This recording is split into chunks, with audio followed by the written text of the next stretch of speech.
Estamos ao vivos, Hare Krishna. Sejam todos bem-vindos. Mais uma live perguntas e respostas com Srila Bhaktivedanta Puri Goswami Maharaj, aqui diretamente da Ecovila Vrindabhumi, em Minas Gerais.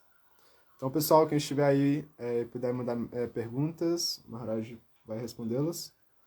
E hoje vamos começar com uma pergunta que fizeram ontem, mas não deu tempo de responder. A Mataji perguntou se a gente pode oferecer o remédio no altar também para Krishna. Como seria isso exatamente? É. Sim, você pode oferecer o remédio, entendendo que Krishna não está doente, né? Krishna não fica doente, ele é a suprema personalidade de Deus. Mas sim, essa mentalidade é boa você oferecer, né? Ou seja, não precisa ser no altar, né? Não precisa botar no altar, isso não tem essa necessidade, né? Você pode cantar Hare Krishna 3 vezes, oferecer, né? Claro, não precisa todos os mantras, todo o procedimento védico, né, para oferecer. Se bem que eu já vi que tem devotos que oferecem. Na realidade, Davantri, né, ele é como o pai, ou seja, como o deus da medicina, a gente pode entender assim. Então ele que dá também todas essas instruções divinas assim para o Ayurveda, né, ou seja, a saúde do viver mais, melhor ou seja, com a longevidade, né? E de uma maneira assim muito especial. Então, também se oferece a ele. Então, nós, claro, que nós praticamos Bhakti, não precisamos, assim, né, nesse sentido, assim, fazer tudo uma ritualística, mas sim, você poderia oferecer o remédio, ou seja, que você vai utilizar para Krishna, né? Porque Krishna ele fala, né, tudo que você fizer, né? Yat karosh, yat ashnasi, jajuho, siddhasi, yat apsasi konte, tat prushat mat arpana. Então ele fala qualquer coisa que você faça, qualquer, né? O que você, tudo que você, qualquer austeridade, qualquer coisa que você vá fazer, você ofereça isso a mim, né? Faça isso como oferenda, né? Então qualquer coisa que você coma, então nesse sentido você também pode oferecer o remédio a Krishna, não tem problema nenhum. E grato, Maharaj. A próxima pergunta é em relação ao mundo material, se seria realmente um lugar de prisão, seria um obstáculo, ou um lugar para a gente adquirir a nossa liberdade. Não, na realidade o mundo material, ele é um local assim, de prisão, por quê? Porque é o Devidam. Então o Devidam é um local onde as entidades vivas elas estão presas, né? Devidam. Por quê? Porque existe uma energia divina, né? Que está nos aprisionando. Isso é Maia, né? Maia, como a gente já falou. Então, essa é uma prisão, ou seja, todo mundo que está aqui no mundo material é porque, de certa maneira, está devendo, ou seja, tem alguma coisa a pagar aqui. Agora você está na prisão para sair da prisão, e sair da prisão com outra consciência, com a consciência superior, né? Ou seja, essa é a ideia. Né? Então, estar no mundo material, né? Estar no mundo material, estar preso no mundo material, não significa que você vai estar no mundo material o tempo todo. Não, não é isso. Né? Então, é um momento para você aprender. Né? Agora, claro, as pessoas perguntam, mas eu não sei porque eu estou preso. Né? Uma pessoa pode pensar isso, né? Mas isso não tem a menor importância, né? Porque o karma ele está nos ensinando, né? Então, por exemplo, você pode pegar uma pessoa boa, né, que às vezes está sofrendo, e todo mundo está sofrendo no material, as pessoas boas e as pessoas também pessoas ruins, né? Ou seja, então todos os dois estão sofrendo. E Maia é como uma espécie de carcereira, ou seja, ela tá cuidando, né, para que a gente não escape da prisão. Né? Por isso, Devi Eshagunamai Mumaya Duratiaya Manevanje Prapadyante Manyetantarantite. Então, quando Krishna ele fala isso, ele fala essa minha energia divina, né, consistindo dessas 3 energias materiais, né, essas 3 gunas, né, ou seja, paixão, bondade, ignorância. Então tudo isso, ele fala, é impossível você sair daqui. Então o que significa? Significa que é impossível você sair do mundo material, é impossível você escapar do mundo material pelo seu próprio esforço. Né? Mas Krishna fala, se você se rende a mim, então é fácil você cruzar isso. Então a ideia é você se render a Krishna. Se você se rende a Krishna, você escapa da prisão.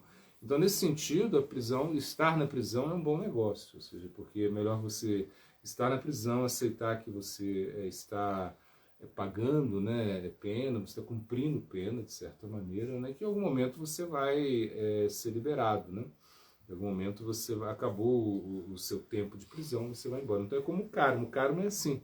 O karma, quando o karma termina, né, ou seja, quando você já não tem mais que sofrer nesse mundo material, e nem desfrutar dele também, porque, por exemplo, a gente pensa assim, não, então a prisão é um local de sofrimento. Não, na prisão também tem coisas boas. Bom, sei lá, assim, você pode, sei lá, tomar banho de sol, você pode, de repente, assistir, suponhamos que você pode fazer academia na prisão, não sei, uma coisa assim. É que você pode ter algumas atividades na prisão também, né? Que realmente parecem boas, né? Mas não são tão boas assim, porque você está na prisão. Então, por exemplo, se você está nos planos celestiais, né?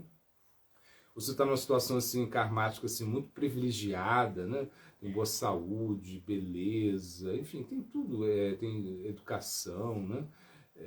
E isso ainda é prisão, né? Ainda é prisão. Só que é o momento que você está desfrutando, né? Então chega uma hora que acaba, quando acabam os nossos punes, ou seja, quando acabam os nossos créditos piedosos, então nós temos que baixar. A gente tem que abandonar isso, né? Então, por isso, e baixar, e a gente sofre um pouco, né, no mundo material, e depois a gente, novamente, então é assim, como uma montanha russa, tem hora que você está lá em cima, tem hora que você está embaixo, mas você está na prisão, você não deixa de estar na prisão, né? Então, estar no mundo material, sendo como influenciado por essa energia material, né, isso é a prisão do mundo material, né? Você realmente não poder perceber as coisas como elas realmente são, né? Ou seja, então, por exemplo, tem pessoas que estão no mundo material, mas elas não percebem isso, né? Elas não percebem que estão perdendo a vida, né? O tempo de vida, tá? E a morte está chegando. Então, essas coisas que as pessoas precisam entender, né? Quando o Mahabharata, que é a grande epopeia, né, hindu, né, o Mahabharata, são mais de 100 mil versos, é uma coisa incrível. Ali um momento, né, um yaksha, que é como um ser sutil, ele se disfarça, ele está ali, né, ele assume um disfarce, e ele faz perguntas ao Yudhishthira. E uma das perguntas, né, pergunta para ele, o Yudhishthira é um grande rei, né, que estava no exílio. Então, se pergunta a ele, né, por que o que é mais assombroso nesse mundo material, o que causa mais espanto nesse mundo material. Ele tinha que responder isso. E ele diz, realmente perceber que as pessoas estão entrando, né, nas faces da morte, todo mundo está morrendo, e as pessoas não se preocupam com isso, né?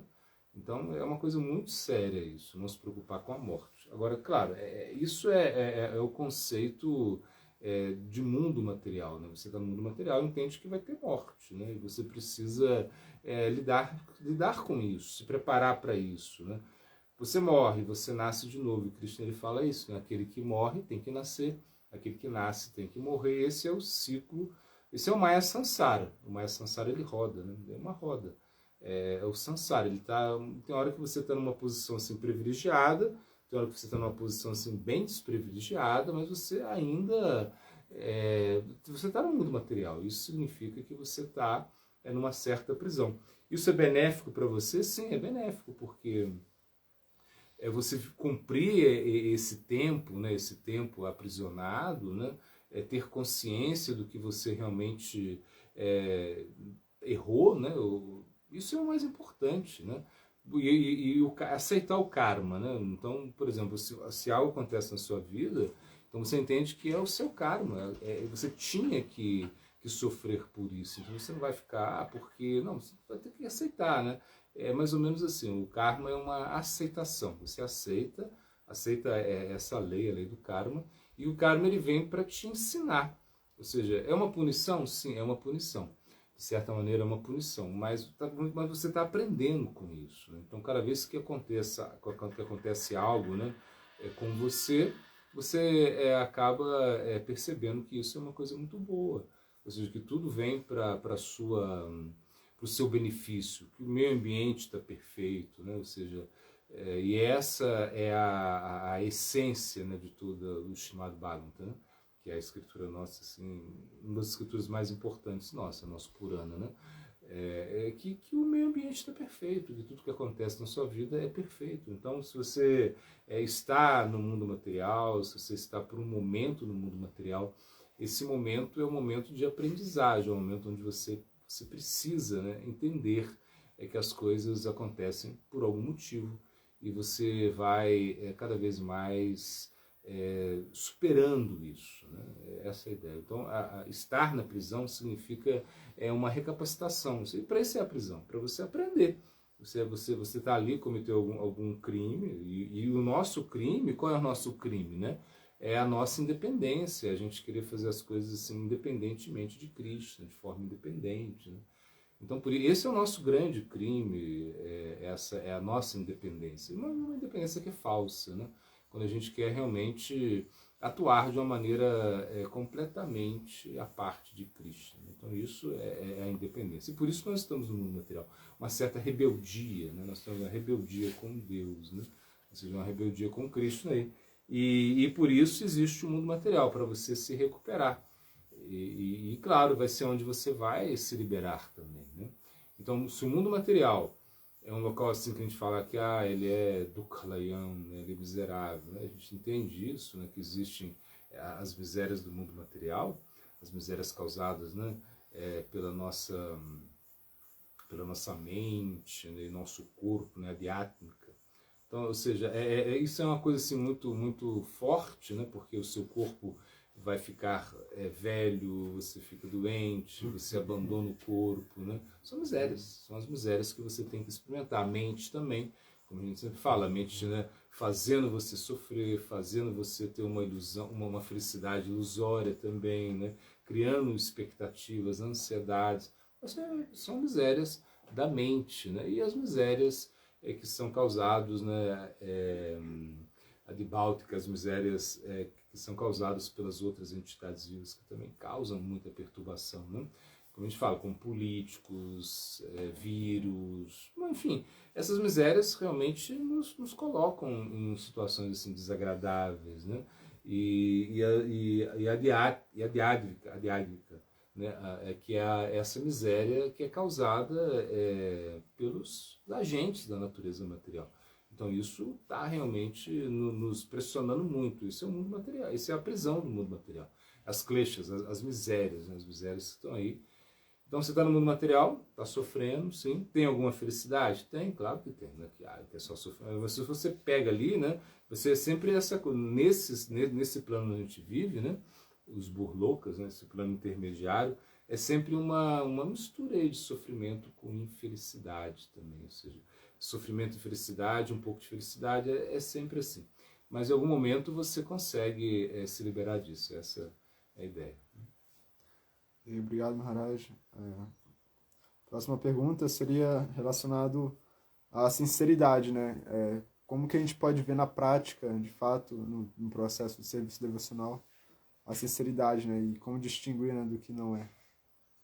A sinceridade é quando você... Na verdade, você não vê a sinceridade. Você não vai ver uma pessoa, né? A sinceridade. Eu sou a sinceridade, né? Não, isso não existe, né? Mas é uma personalidade também. A gente pensa, né, que na cultura védica tudo tem personalidade, né? Isso é o que a gente aprende, né? É que todo o Bhakti ele tem também a sua personalidade, a Bhakti Devi, né? E tudo está regido por uma forma, né? A gente entende isso. Então a sinceridade ela está relacionada a esse desejo, né, de você realmente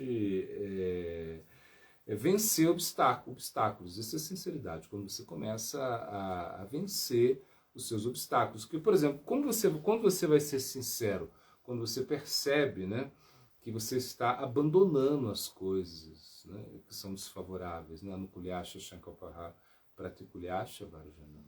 Então, ou seja, você abandona as coisas que são desfavoráveis, isso é sinceridade. Por exemplo, você deixa de você deixa os seus maus hábitos, as suas más companhias, né? E a gente fala isso na vida espiritual, né? Mas isso serve para qualquer coisa que a gente faça. Você precisa ser sincero. Por exemplo, eu quero, sei lá, passar no concurso público, uma coisa assim. Então você vai estudar para o concurso público, você precisa se dedicar a isso, tem que ser tantas horas, não sei quantos anos, né? Assim, aí você precisa abrir mão de muitas coisas, né? Para você passar no concurso público. Estou dando um exemplo assim. Então você se sacrifica também. Porque hoje em dia as pessoas elas não querem muito sacrifício, né? Ou seja, não é hoje em dia eu acho que é sempre assim. A natureza humana ela é mais, ela se acomoda muito, né? Esse é o problema nosso. Então isso é o devidamente. A mente ela tem essa tendência, né, de você se acomodar, né? Ela aceita algumas situações, né? E quando aí você não quer sair da zona do conforto. E quando você sai da zona do conforto, a mente ela grita muito, ela pula muito, né? E a gente precisa domar a mente, né? Ou seja, controlar a mente. É o que Krishna fala. Você precisa controlar a sua mente. Você não pode deixar a sua mente pular, só ficar pulando. Então você precisa de uma prática. A prática da yoga é para você controlar a mente. E aí está a sinceridade, em você realmente aceitar isso, que você precisa de algumas, sei lá, eu diria que pelo menos 2 horas de meditação por dia você precisa. Mas eu não tenho tempo. Bom, então tá. Então faça meia hora, faça 1 hora, faça meia hora, mas faça uma meditação, né? Porque a gente precisa dar prioridade na vida, na nossa vida espiritual, né? A sinceridade é isso, é você priorizar as coisas, né? Então você entende que a vida espiritual é o mais elevado, é aquilo que é mais importante para você, é a vida espiritual. Então você vai dar mais tempo e intensidade a isso, né? Então se você não faz isso, você não está sendo sincero, né? Agora, claro, eu posso praticar o Bhakti só um pouquinho? Pode, é melhor que nada. Cantar 15 minutos de mantra? Pode fazer isso também. Mas na medida que você vai se aproximando, né, você vai querendo, né, melhorar a sua vida espiritual, você vai botar mais tempo para isso, né? É como tudo na nossa vida, a dedicação que você vai ter, né? A sinceridade está nisso, você ser sincero, você realmente encarar as coisas, né? E aí está o sacrifício, né? Então a sinceridade ela vai em direção ao sacrifício. Você precisa sacrificar. É como essa história, né? Que ostra feliz não produz pérola. Então isso é famoso. E é verdade. Ou seja, para a ostra produzir pérola, ela precisa ter uma certa infecção nela ali, né? Então a ostra feliz não vai produzir pérola. Só a ostra que teve essa infecção e essa infecção, sei lá, que é uma areinha que entra nesse orifício aí da ostra, só ela vai produzir uma pérola, que é uma joia, né? Então, se a gente não tiver um choque, um desafio, é realmente pegar esses aspectos, né? E realmente trabalhar isso, né? Aspectos assim que são muito importantes na vida espiritual. Como a gente está falando no início, né? No início você tem que ter muita sinceridade para abandonar e aceitar as coisas que são favoráveis. Isso é a sinceridade, né? da nossa vida, né? da nossa prática, né? Então a sinceridade está muito relacionada a você realmente fazer a coisa de uma maneira correta. Né? Esse é o ponto, né? Isso é sinceridade, né? E você não desistir nas primeiras, quando vê a dificuldade, né? Quando entender que você vai ter que se sacrificar mesmo, né? Então o amor, né? O Bhakti, nós queremos praticar o que? O Bhakti, que é o amor, né? Então o Bhakti ele nasce de onde? Ele nasce do sacrifício, né? E só quem é sincero que se sacrifica. Porque uma pessoa que não é sincera, ela não vai querer se sacrificar, porque ela não tem sinceridade, né? Então quando você rejeita as coisas que são desfavoráveis, né? E você começa a aceitar as coisas que são favoráveis para a sua vida espiritual, isso é sinceridade. Porque você está aceitando coisas, você está rejeitando coisas. Então você está aceitando coisas que você não gosta muito. Por exemplo, acordar cedo. É uma coisa que é chata, né? Ninguém gosta de acordar cedo. A gente gosta mais de dormir um pouquinho mais. É uma coisa assim, né? Pode ser isso, né? E aí, se você tem que acordar cedo, você está sendo sincero, né? Por exemplo, você vai ter que selecionar a sua comida. Você não pode comer qualquer coisa. Quem pratica yoga não pode comer qualquer coisa. Você, eu pratico yoga, mas eu não me preocupo com o que eu como, não me preocupo com quem cozinha para mim. Não, não pode. Então você que quer praticar yoga, você tem que cuidar da sua alimentação. Primeiro você tem que ser vegetariano, é a primeira coisa, né? E depois você tem que oferecer o seu alimento, né? Então você tem que estar num estado de consciência que você possa oferecer o seu alimento, né? Então você tem que pensar que existe alguém por trás do seu alimento, né?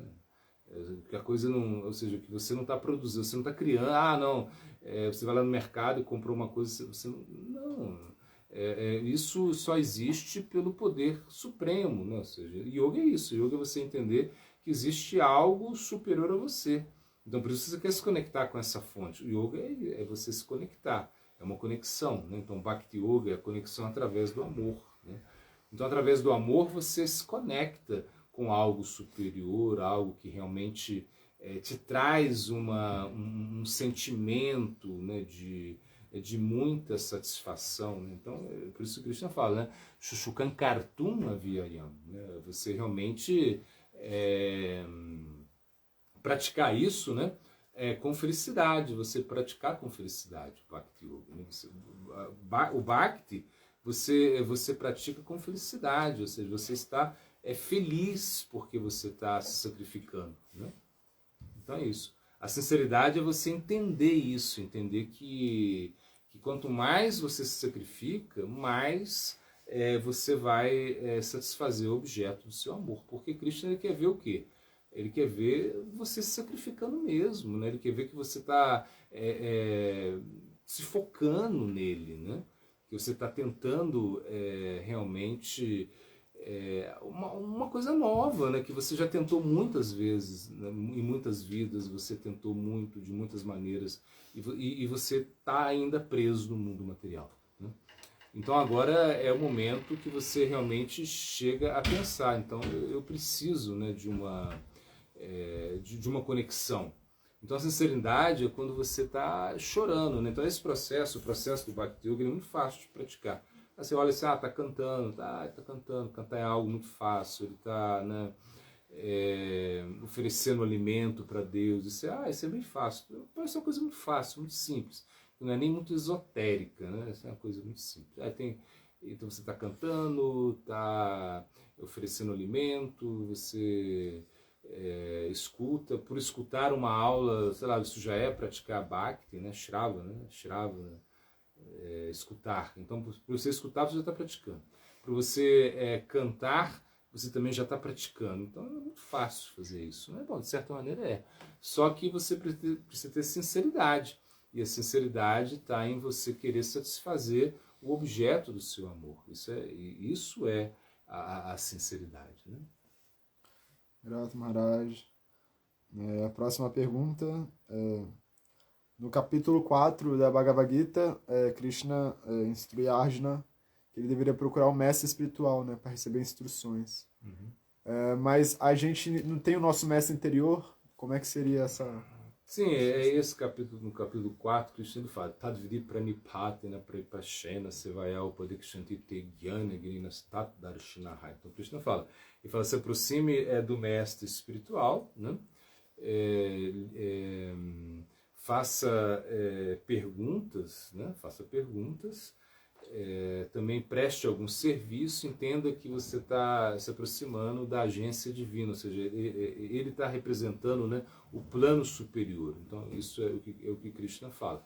Ele fala, como o mestre espiritual ele viu a verdade, ele pode transmitir a verdade. Então a gente gosta de falar que o mestre espiritual, o guru, né, que o guru ele é como é como se fosse um embaixador, né, é como um embaixador em um país, né? Então lá tem o presidente da república e ele tem seus embaixadores, né?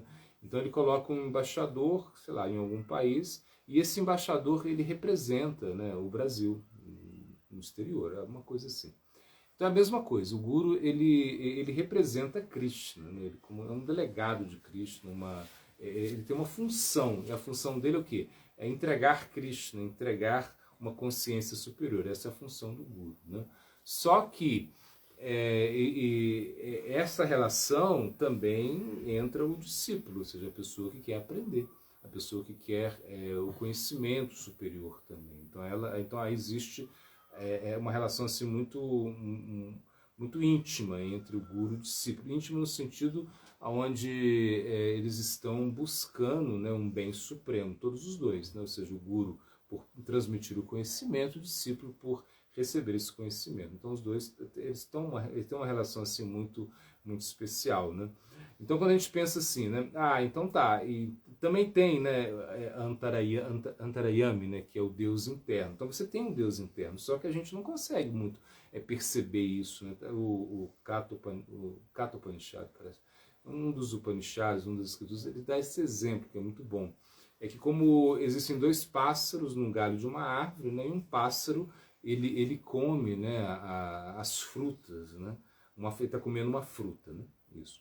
E o outro pássaro ele só observa, né? Então o pássaro que observa, né? Se diz que esse é o Antarayama, esse é a super-alma, esse é o guru interno, né? Que ele está observando, né? O outro pássaro que só come, né?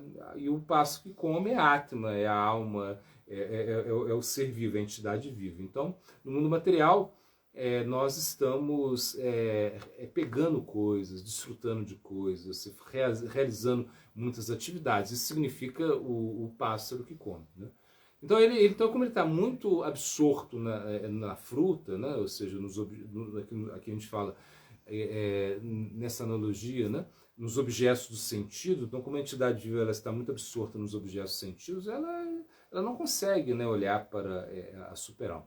A super-alma, o Deus interno, né? Qual é a característica do Deus interno? É que ele é muito neutral, assim, ele não influencia muito, né? Que ele é um observador neutral e compassivo, né? Ele fica te observando. Então, enquanto você está absorto, né, no mundo material, o Antaryami não está falando com você. Então você não tem uma conexão com Deus interno, né? Você não tem jeito, né? Você falar assim, agora eu vou falar com o meu Deus interno, como você vai fazer? Então por isso que se explica, né? Siksha Guruketa Jani Krishnera Swarupa Antarami Bhakta Shestra Rei do Irupa. Então existe o Deus se manifesta na forma externa também, que é a forma do instrutor, né? Então o guru, né, e guru significa aquele que, gu significa escuridão, ou seja, iru significa aquele que tira, ou luz, não, ou seja, aquele que tira você da escuridão e te coloca na luz, isso é o guru. Então ele está tirando você de um local assim, de escuridão e está te colocando, né, na luz.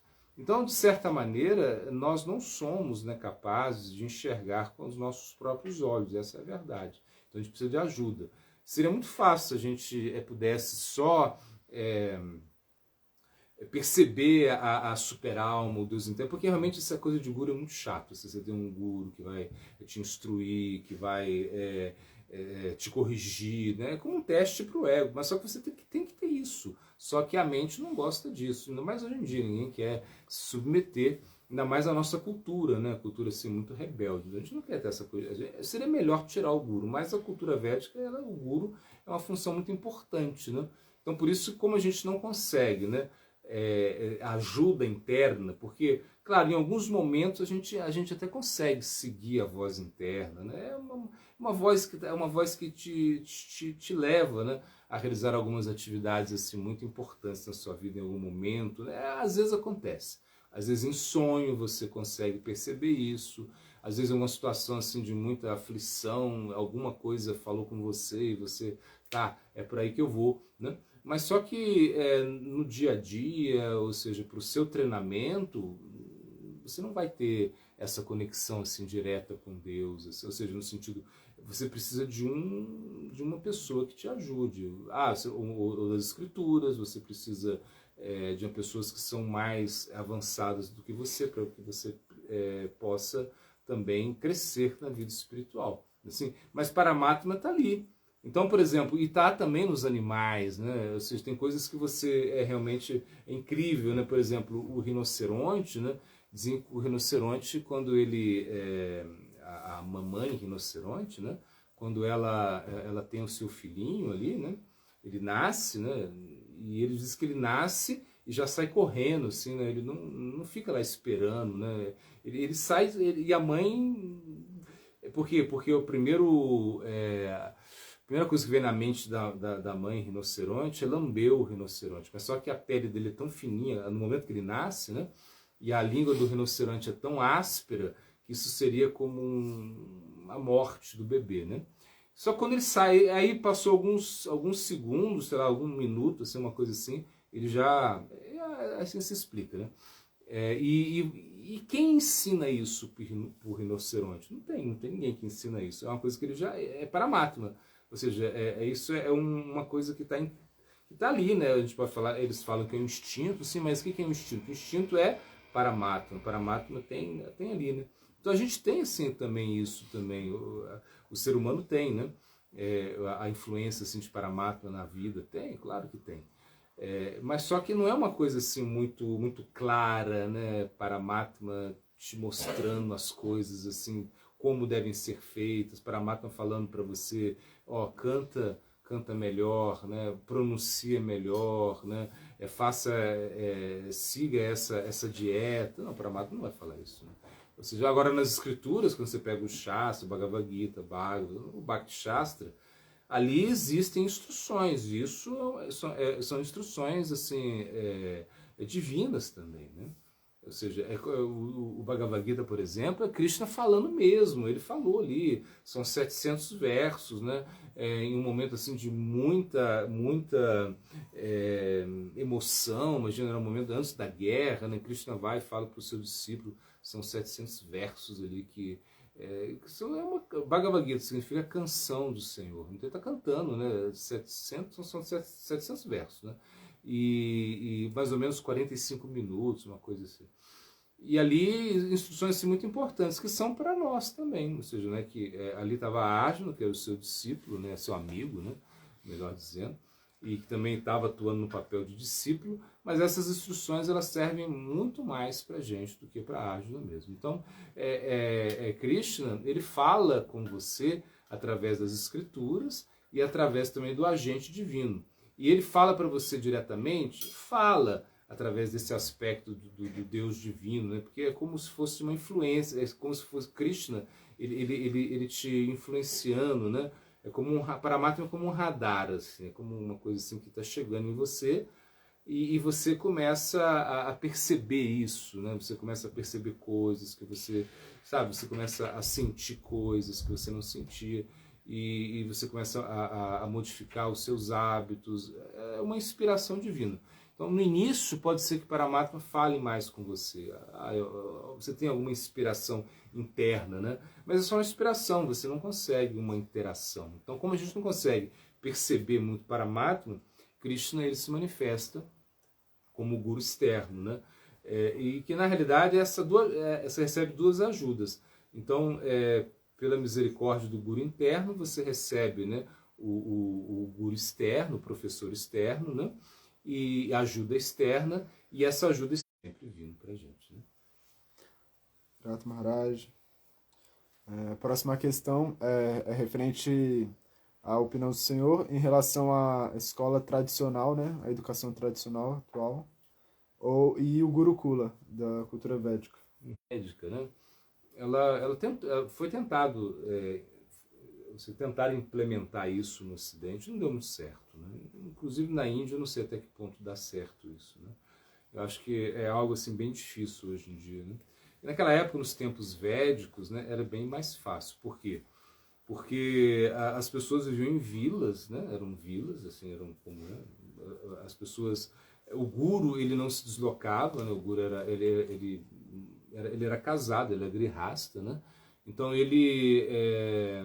então as pessoas iam estudar ali com ele, as crianças, né? Quando elas tinham mais ou menos 10, 12 anos, assim, os pais entregavam as crianças ao guru, né? Ou seja, o guru era o professor que podia ensinar assim vários, principalmente sobre a vida espiritual, mas também ensinavam outras matérias também, né? Então essa escola era muito boa, por quê? Porque era centrada, né, no Paradharma, né? Ou seja, no Dharma Supremo. ou seja, onde a criança ela já crescia com essa consciência, né, que ela que existe, que ela é uma alma espiritual, né, ou seja, que ela não era o corpo, que ela precisava do material, então já crescia com isso, era um treinamento, né? Claro, eles eram brahmacharis, né? Assim, e tinha brahmacharinas também, tinha também a escola para mulheres, né? Então a criança crescia até, sei lá, o estudo se dava até os 25 anos, mais ou menos. Até os 25 anos, os homens eles eram celibatários, as mulheres também, ou seja, eles não tinham uma união, né? Assim, não havia, né, contato, né, sexual nenhum, essa era a ideia. Para quê? Para praticar a vida espiritual, para ter uma base, para ter controle dos sentidos, né? E depois, com 25 anos, então isso era chamado brahmachari, né? Os brahmachari. Brahmachari não existia, assim como a gente conhece hoje, não existia nessa época. Mas as meninas também elas eram treinadas, né? De uma maneira um pouco diferente, mas eram treinadas também. E claro, e não se permitia, assim, era uma coisa muito natural que não houvesse o contato, né, sexual entre homem e mulher antes dos 25 anos. Aos 25 anos se dava a oportunidade deles se casarem. Então, geralmente os casamentos eles eram arranjados, né? Imagina, era sobre se havia alguma sinastria, ou seja, se havia compatibilidade, e assim era, né? Claro, os tempos mudaram, né? Na realidade, quando o casamento acontecia, havia um treinamento, né? Porque vocês também não tinham essa ideia, né, de separação, isso não existia, divórcio, era uma coisa que até hoje em dia, hoje na Índia que já mudou muito, né? Claro. Mas até um certo tempo atrás, o divórcio era uma coisa assim meio estranha, não, se casar tinha que ser o resto da vida. E também na nossa cultura a gente via isso, né, de certa maneira, assim, claro, talvez uma coisa meio forçada, mas era assim também, né? Os casamentos duravam mais, né? E isso funcionava em outra cultura. Hoje em dia não funciona mais. Então a gente tem que entender que os tempos são outros, né? Ou seja, tudo mudou, né? E a gente tem que se adaptar a esses novos tempos, né? Então não adianta artificialmente tentar estabelecer um gurukula, ou seja, uma escola védica, né? Onde realmente as coisas correm de uma maneira diferente, né? Então não tem como, né? Então a escola tradicional é a melhor mesmo, ou seja, e como eu digo, né, tiveram umas tentativas assim, meio frustradas assim, de estabelecer o Gurukula no Ocidente. A ideia é boa, a ideia é muito boa, só que não funciona, né, não funciona. É porque realmente, imagina, como você pode controlar isso? Agora, claro, então é muito melhor o quê? Que os pais, né, eles deem a educação aos filhos, a educação espiritual, e principalmente pelo exemplo, é o melhor jeito, os pais ensinarem pelo próprio exemplo, né? Então, quando os meninos veem que os pais estão praticando vida espiritual, que eles são tolerantes, que não tem discussão entre eles, assim, claro, sempre tem uma discussão, mas não é aquela coisa assim do pau quebrar, aquela coisa, não tem, tem uma certa estabilidade, né? Então tudo isso as crianças elas começam a aprender com isso, né? Com o próprio exemplo mesmo dos pais, né? E chega um ponto, num determinado momento, onde elas adquirem essa bagagem, né, espiritual, cultural também, educacional, para realmente poder levar isso para a sua vida. E ao mesmo tempo ter essa educação. A educação tradicional, você pode falar que é um desastre. Pode ser um desastre, mas é a única que você tem. Né? Ou seja, como é que você vai fazer? Vai criar o seu filho? Você pode. Hoje em dia tem vários, né, mecanismos, né, como homeschool, né, onde se permite isso, que os pais, né, ensinem, né, para os filhos, né, mas em casa. Né, eu acho que é uma boa ideia também. Só que é um pouquinho mais difícil, né? A pessoa tem que ter uma certa capacidade, tem que ter uma disponibilidade, né? Porque às vezes os pais têm que trabalhar, né? Enfim, outra. Então, geralmente, o mais fácil é o quê? É colocar os filhos na escola, né? E você ter uma educação tradicional mesmo, né?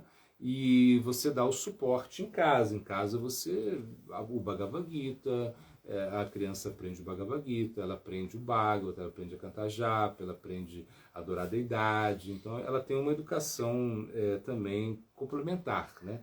Então eu vejo dessa maneira, né? Ou seja, que a educação tradicional, você tem que encarar isso, não tem jeito. Tem os seus defeitos? Tem. Mas é igual, tipo assim, igual a democracia. A democracia tem os seus defeitos? Tem, tá cheio de defeito. Mas é o melhor sistema, o sistema não tem outro, né? Então você tem que aceitar isso, né? Então a gente tem que aceitar essa educação formal que a gente tem. A gente tem uma educação formal, tradicional, que tem os seus defeitos, tem, porque as crianças, porque o que passa, né? O que acontece, né? É quando você vai, os pais pensam, né? Eu não quero deixar o meu filho na escola, né? Porque na escola talvez eles vão dar carne para ele vai aprender a fumar, coisas assim, né? Só que eles esquecem que eles vieram desse meio, né? E estão aí como devotos. Então a gente tem que ter fé em Krishna. Claro, que pode ser que pela sua influência, os filhos, né? De devotos, né? Eles consigam rejeitar algumas coisas do mundo material, né? Mas é entender também que é um pouco difícil também, pela influência, pela associação, né, que eles vão ter, né? Então é isso, os pais eles deveriam dar um suporte e se também ter um pouco de desapego também, né? Assim, não ficar esperando, né, que os filhos sejam, né, a salvação de tudo, mas que realmente não é assim, né? Os nossos filhos não vão ser assim os super devotos, né? Porque a ideia, né, dos pais é essa, que os filhos deles, né, sejam brahmacharis, sannyasis, gurus, uma coisa, mas não, na verdade, normalmente eles vão passar por um processo, né? Claro, eles tiveram uma oportunidade, um bom nascimento, né, assim, de pais transcendentalistas, né? E se os pais continuam dando o exemplo, eles provavelmente vão para um bom caminho. Mas também, talvez eles queiram experimentar coisas do mundo material, a gente vai ter que aceitar isso, né? Então, ter essa tolerância também, não querer interferir de uma maneira artificial na vida das crianças. Então, sou a favor da educação tradicional, sim, claro, não tem outro jeito. O Gurukula seria o ideal? Seria, mas a gente não pode viver num mundo de fantasia, se achar que vai estar todo mundo lá, um monte de criança, tudo cantando mantras. Seria muito lindo, né? E por algum momento a gente até achou que poderia acontecer, mas não falta pureza, né? Falta pureza dos professores, falta pureza dos praticantes mesmo para estabelecer uma escola védica, assim. Obrigado, Maharaj. Próxima questão é em relação à rainha Kunti. Quando ela deixou o filho dela, ela sofreu algum tipo de reação? Bom, então vamos contar um pouquinho da história, para quem não conhece, né? Kunti Devi, ela era uma princesa, né? Uma princesa. E em algum momento ela recebeu na casa dela, ou seja, em algum momento, né, chegou um sábio, que é Durvasi Muni. Durvasi Muni ele ia chegar no reino, todo mundo sabia que ele ia chegar ali, e pela tradição védica você tem que tratar muito bem os convidados, né? Assim, os convidados são tratados de uma maneira assim, como se fosse um deus mesmo. E se é um sadhu, né, se é um rishi, assim, então isso é muito mais responsabilidade. Só que Durvasi Muni, ele tinha uma característica, ele se irritava muito facilmente, então sempre jogava maldição nas pessoas, enfim. E quando ele via quando ele não gostava de alguma coisa, ele já amaldiçoava as pessoas. Naquela época, né, isso era possível, a maldição dava certo. Hoje em dia não funciona muito, né? Mas então ninguém tem poder para amaldiçoar os outros, né, em Kali Yuga, né, na era que a gente está. Mas em outras eras isso era possível. Então se algum sábio, né, lançasse uma maldição, então ia acontecer mesmo. Então tá todo mundo com medo, né, de receber Durvasi Muni, quem vai tratar ele, quem vai cozinhar para ele, quem vai, sei lá, servi-lo, né? Então escolheram Kunti Devi, né? Era princesa nessa época, né?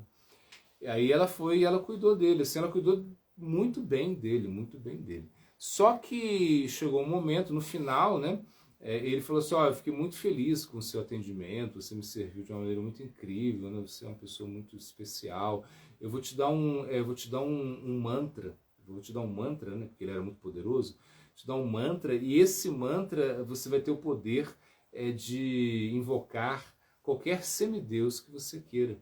Então, se você canta esse mantra, e qualquer semideus vai aparecer diante de você. Ela ficou super feliz, ela era bem jovenzinha, né? Ela ficou super feliz, ficou alegre, alegre, alegre. Né? Então tem um momento que ela falou assim, eu vou invocar o deus do sol, né? Ela pensou isso, vou invocar o deus do sol, Surya, né? Então ela chegou lá, cantou o mantra, aí Surya apareceu diante dela. Ela foi lá, prestou reverência para Surya, aí Surya falou, acho que você não entendeu o mantra, né? Quando você invoca o mantra, você me invocou. E agora eu tenho que gerar um filho em você. Aí ela ficou toda apavorada. Falou, como é isso? Né? O que vão falar de mim? Né? Imagina, eu sou uma princesa, não tenho... Isso é uma coisa absurda, né? E isso falou, não se preocupe, você vai permanecer intacta, né? Você vai permanecer virgem, né? E depois eu vou embora, só que você vai gerar um filho. E os semideuses, é diferente, né? O nascimento dos semideuses é diferente. Por exemplo, um semideus ele nasce já com uma certa idade, ele nasce com, sei lá, acho que eu não lembro muito bem, mas se você é com 12, 13, 8 anos, é uma coisa assim, ele já nasce grandinho, não passa por toda aquela fase de infância que é meio xarope, assim, meio chata, né? Essa fase de infância, ele não passa, ele já nasce assim, de uma maneira privilegiada, a gente pode dizer assim, né? Então, e aí nasceu Radeia, né? Bom, que era o filho dela, né? O filho dela, que era o filho dela com o Deus do Sol. Ele nasceu ali e ela nasceu com certa idade, porque ela era pequenininha, era novinho, mas enfim. Então ela foi e botou ele num rio, né? Assim, num cesto, né, para que ele fosse embora, e ele apareceu na casa de outra pessoa que não tinha filhos, ele foi adotado. Eu não lembro da idade qual foi, né, mas nos planetas celestiais, né, os semideuses eles nascem com uma idade maior, talvez aqui na Terra, como ela foi um semideus com Kunti, que era um ser humano, bom, estava nesse aspecto de ser humano, talvez ele tivesse, mas ele nasce, mas não como um bebezinho, assim, um pouco mais... Não é um nascimento especial, é uma criatura, uma entidade especial. E aí botou ele lá e ele foi levado pelo rio, né? Botou no Ganges, eu acho, no Jamuna, não sei. E ele foi, até que ele foi resgatado por uma família que queria ter filhos, né? E não conseguia. E aí acabou que eles adotaram ele. Então, Kunti Devi teve reação? Não teve. Por que ela não teve reação? Assim, normalmente uma pessoa teria reação. Se você faz isso, vai ter reação. Mas ela, porque como era uma lila, né? Era uma coisa assim, do Mahabharata, era uma coisa assim, Krishna estava por trás disso, ou seja, Radeya seria o filho de Kunti que ia também participar dessa batalha de Kurukshetra, então era todo um enredo ali, e por isso ela não pagou nenhuma reação, né? Que Kunti teve que sofrer uma reação porque abandonou seu filho. Agora, claro, se a gente faz isso, né, nós, seres assim, humanos, né, comuns, nós vamos pagar a reação, com certeza, né? Isso parece absurdo, né? A mãe jogar o menino no rio, né, e seja o que Deus quiser. E ele foi, né? E claro, ele nasceu com sinais auspiciosos, ou seja, nasceu com cavate, né, com kundalas, com uns brincos assim que davam proteção para ele, né, braceletes assim de proteção. Ele veio, era um semideus mesmo, era uma coisa assim completamente diferente, era um nascimento diferente, né? Então, e ela recebeu uma bênção do Sadhu, né? Ela usou isso de uma maneira errada, mas isso não quer dizer que ela tenha pagado uma reação. Ela simplesmente estava atuando, né, num contexto, num enredo, né? Então por isso não teve reação. Né? Grato, Maharaj. O senhor poderia falar um pouco sobre quem é a mocinha que anda do lado de Krishna, a namorada dele? Essa era Radha, né? A namorada de Krishna era. Então Krishna, ele tem uma namorada, na verdade ele tem muitas namoradas, né? Krishna é assim. Isso é um aspecto assim, um pouquinho difícil às vezes a gente entender, né? E as pessoas não entendem. Por exemplo, os ingleses, né, quando foram na Índia, né, eles tinham um conceito assim muito bom, eles estavam tentando estabelecer a sua cultura na Índia, né? E quando eles chegaram lá, eles ficaram muito assim, curiosos, e a primeira teve uma curiosidade, depois ficaram assim, meio indignados,